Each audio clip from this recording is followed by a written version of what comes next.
प्रिय विद्यार्थियों, आज की वार्ता परसों शाम की घटी हुई सत्य घटना है। हुआ यूं कि शाम को करीब 6 साढ़े 6 बजे मैं भी शहर का मिजाज जानने के लिए निकला हुआ था। इधर काफ़ी दिनों से निकलना नहीं हो पा रहा था। जब से स्कूल कॉलेज खुले निकलने का मौका ही नहीं लगा। अब जब स्कूल और कॉलेज खुल जाए तो शहर का नज़ारा बदल ही जाता है। कुछ उसी बदलाव को देखने के लिए मूक दर्शक बने हुए अभी मैं सुभाष चौक में पहुंचा ही हुआ था। तभी मालवीय रोड की तरफ से एक आदमी अपने हाथ में बटुआ लिए हुआ था। बटुआ समझते हैं? पर्स। एक आदमी अपने हाथ में पर्स लिया हुआ चिल्ला रहा था, यह बटुआ मुझे अभी अभी मिला है। किसी का गिरा हुआ होगा। वो अपनी पहचान बता करके, वो इसमें रखी हुई चीज़ों के बारे में बता करके ले सकता है। वह बार बार यही दोहराया जा रहा था। धीरे धीरे लोग उसकी ओर आकृष्ट हो रहे थे, यानी कि भीड़ जुटने लगी थी। बड़ा आश्चर्य, मेरे लिए तो और भी आश्चर्य था। यह कैसा अजूबा आदमी आज इस देवरिया की धरती पर जाने कहां से अवतरित हो गया। लगता ही नहीं कि इस युग का है। ये तो सतयुग का प्राणी लगता है, किंतु देखने, उसकी बातें सुनने और हर तरह से निरीक्षण परीक्षण करने पर वह कलयुगी ही लग रहा है। हम लोगों जैसा ही लग रहा है। सो विश्वास तो करना ही। वह व्यक्ति किसी और युग का नहीं, इसी युग का और हम में से ही किसी का मित्र, दोस्त, रिश्तेदार, पटीदार, कुछ न कुछ जरूर होगा।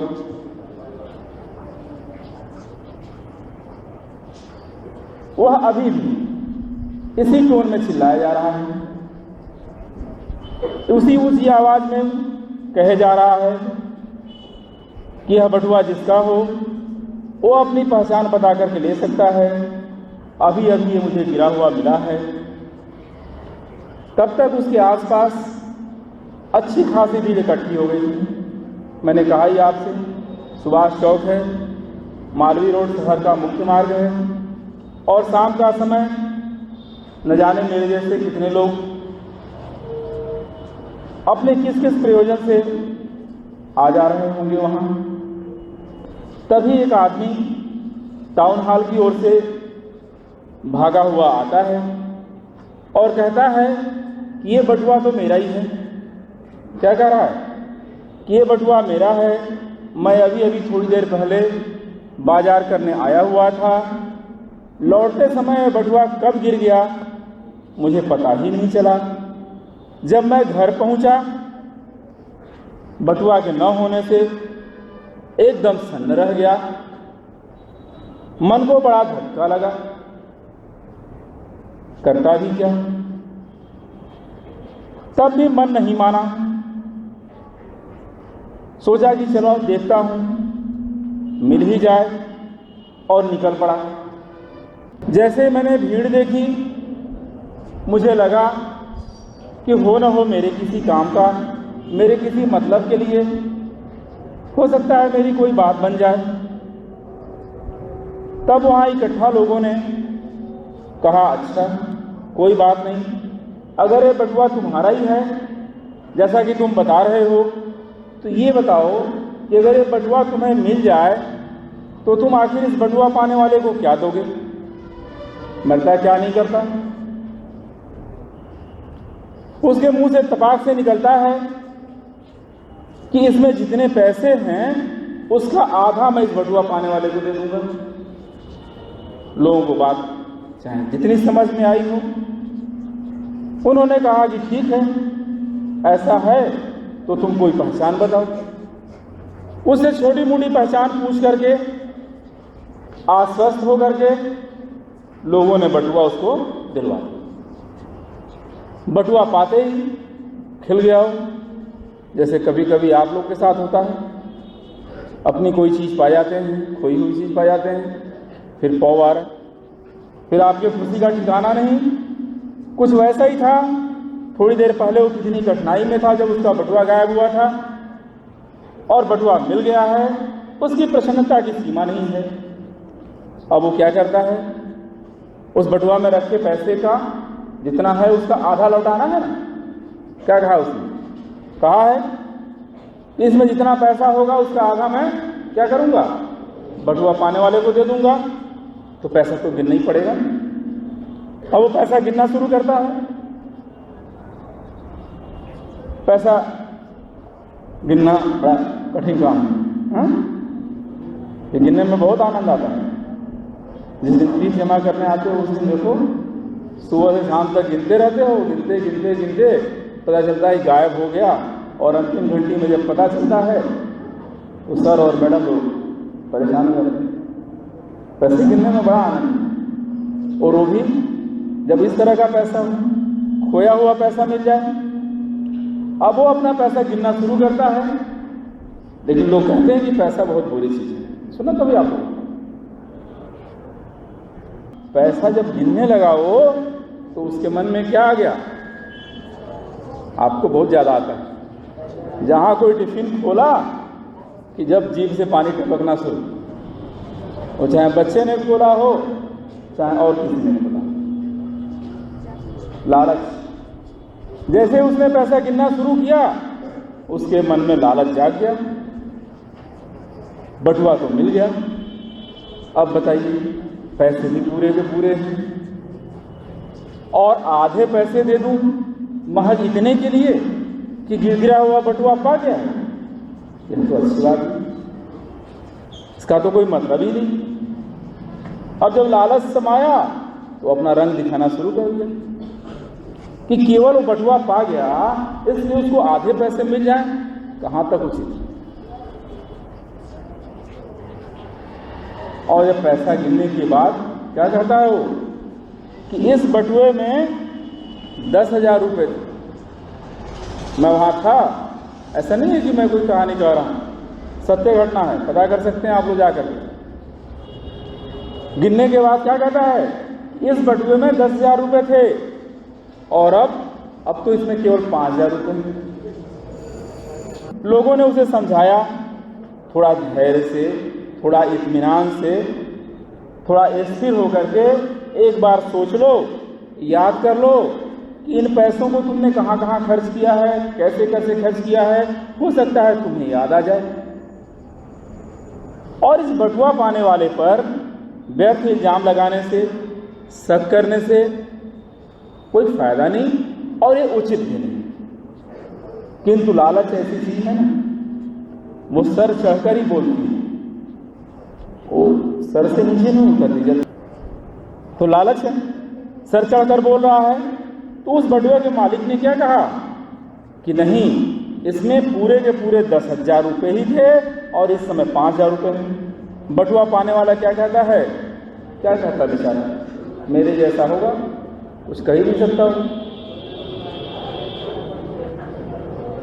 चुप रहा। कहता यह है कि भैया ऐसा है कि तुम अपने इष्ट को एक बार याद कर लो।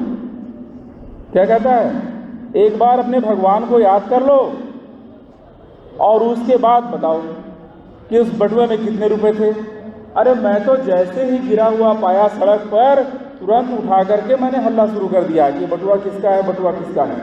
मैंने तो उसे खोला भी नहीं, और जब मैंने खोला ही नहीं तो फिर ऐसी क्या बात होगी, ऐसी बात कैसे हो सकती है। और मैं तभी से तुमको खोज रहा हूं कि जिसका बटुआ हो आए ले जाए। भीड़ लगी, बात भी हो रही है। शाम का समय है, शाम के समय में चक्कर कौन काटता है शहर में।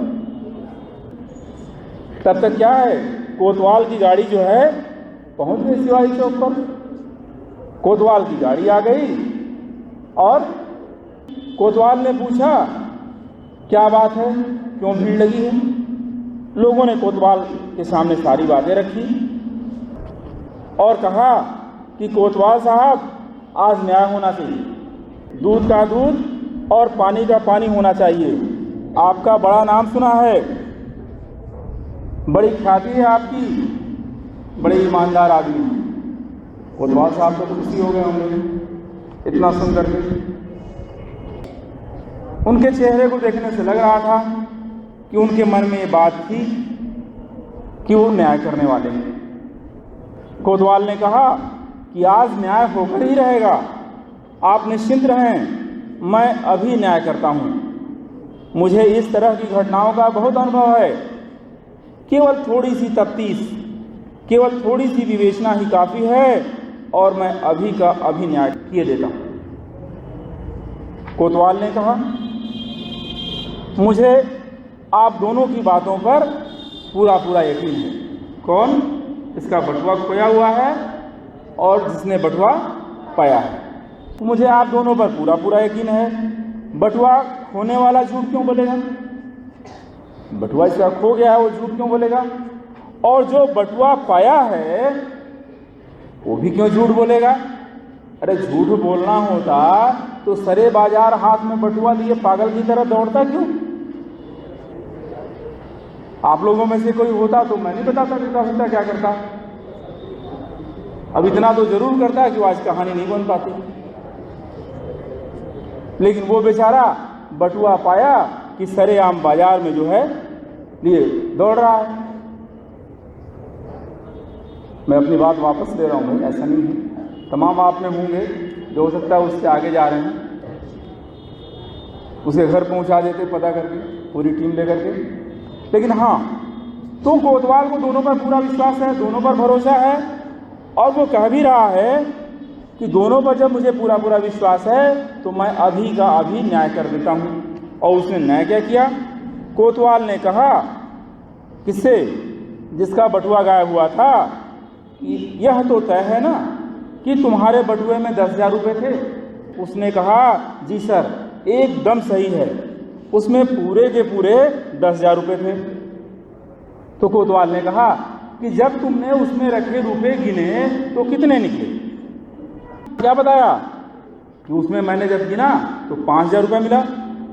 कोतवाल क्या कहता है कि जब उसमें 5,000 रुपये मिले तब तो ये बटुआ तुम्हारा हो ही नहीं सकता।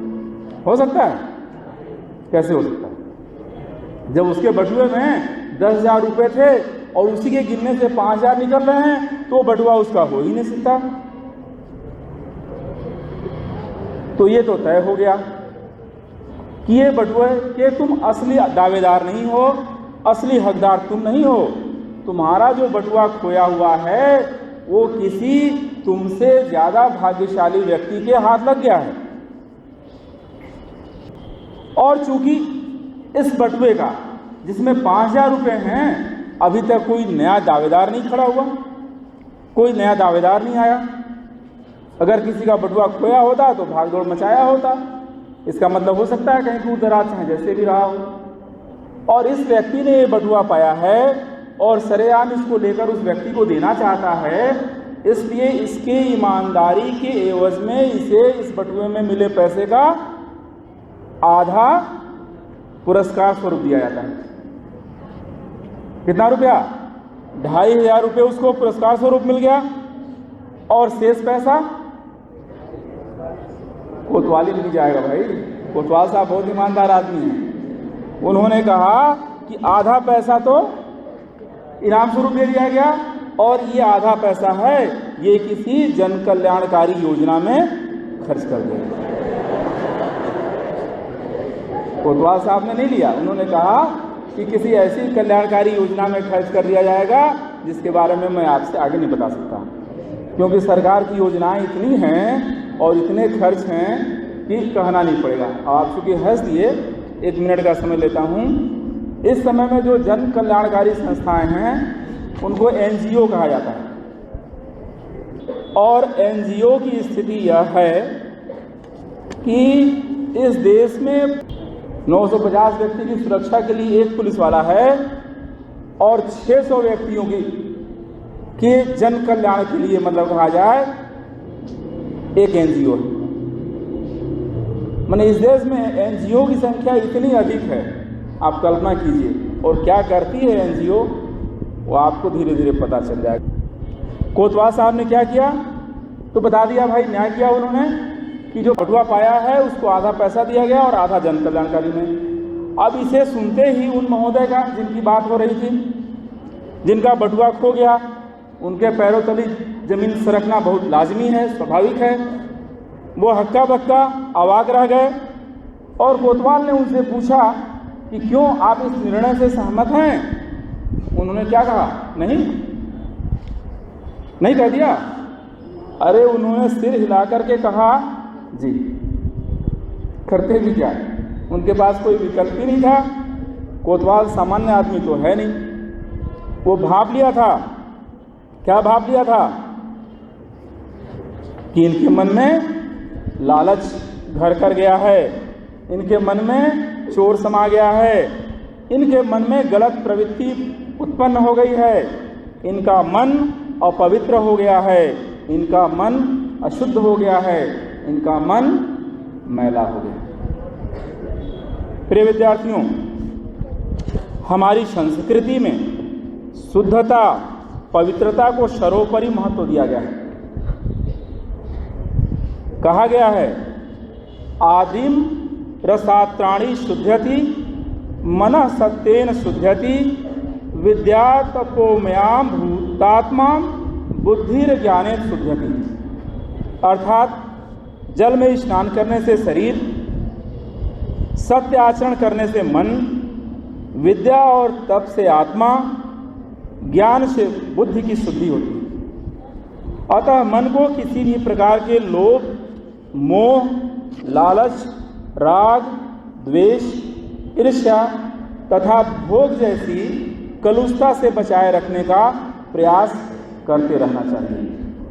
जिसका मन पवित्रता का अभ्यासी बन जाता है, उसकी वाणी और कर्म में एक रूपता आ जाती है, एक रूपता हो जाती है। प्रिय विद्यार्थियों, यह अभ्यास आपको नित्य प्रति करना चाहिए कि आपकी वाणी और आपके कर्म में एक रूपता हो। विश्वास मानिए, जिस दिन यह अभ्यास सध गया, समझो आप सत्यवादी हो गए। आप जो कहेंगे वही घटित होगा। यह केवल मैं नहीं कहा, यह विज्ञान सम्मत बात है। वैज्ञानिकों ने इस बात की पुष्टि की है, उनका ये मानना है, उनका ये कहना है, और वो इसके लिए हमको आपको प्रेरित भी करते हैं। आपने अपने घरों में बुजुर्गों के मुंह से सुना होगा, सुबह सुबह कुभाखा मत बोलो। क्या मतलब होता है इसका? रात्रि विश्राम के बाद जब आपका मन स्थिर रहता है, जब आपके मन में कोई कुविचार नहीं रहते हैं, जब आपका मन कुलसित नहीं रहता है, आपका मन शुद्ध और पवित्र रहता है, उस समय अगर आप कोई बात कहते हैं तो वो निश्चित रूप से अपने परिणाम को पहुंचती है। इसीलिए कहा जाता है घरों में या बुजुर्गों द्वारा कि कुभाखा मत बोलिए। और वो कभी आपको श्राप देने की बात नहीं करते, कभी आपके लिए कोई उल्टी बात नहीं करते, वो हमेशा आपको आशीर्वाद देते हैं, हमेशा आपके लिए सत्य बात करते हैं। यह भी इस बात की पुष्टि करता है कि स्थिर मन से, शुद्ध मन से आप जो भी कहेंगे वो सत्य हो जाएगा। प्रिय विद्यार्थियों, मेरी आपको यही सलाह है कि आप अपनी जीवनचर्या में एक ऐसी कोशिश करें कि जो कहें उसे पूरा करें। बहुत कठिन काम नहीं और बहुत बड़े प्रोजेक्ट से इसको शुरू करने की जरूरत भी नहीं है। नित्य प्रति की छोटी छोटी घटनाओं से, अपने मित्रों दोस्तों के बीच किए गए कमिटमेंट से, पेन कॉपी और पेंसिल के लेन देन से, या ऐसी ही और छोटी छोटी घटनाओं से आप इसकी शुरुआत कर सकते हैं।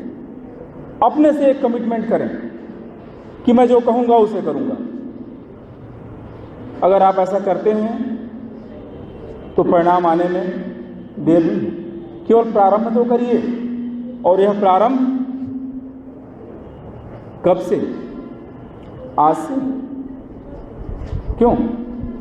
आज बढ़िया दिन है इसलिए, सावन सोमवार है इसलिए। हाँ, शंकर जी के भक्त हैं आप लोग, इसलिए आज से नहीं, अभी से, इसी क्षण से तय करिए, निश्चय करिए कि आप जो कहेंगे उसे पूरा करेंगे। अगर आपने तय कर लिया तो जान लीजिए दुनिया बदलते देर नहीं लगनी है आपको आपका लक्ष्य मिलते देर नहीं लगना है, और वह परिणाम जिसके लिए आप आए हैं स्वतः आपके सामने आ जाएगा। बस तय करने की ज़रूरत है कि मैं जो कहूँगा उसे कर दिखाऊँगा। अगर आप ऐसा करते हैं तो वो दिन दूर नहीं है जहाँ आपको पहुँचना है, आप पहुँच पाएंगे। प्रिय विद्यार्थियों, आप इस दिशा में लगे रहेंगे, आप सफल हो रहे हैं, आप सफल होते रहेंगे, आप सफल हों। धन्यवाद।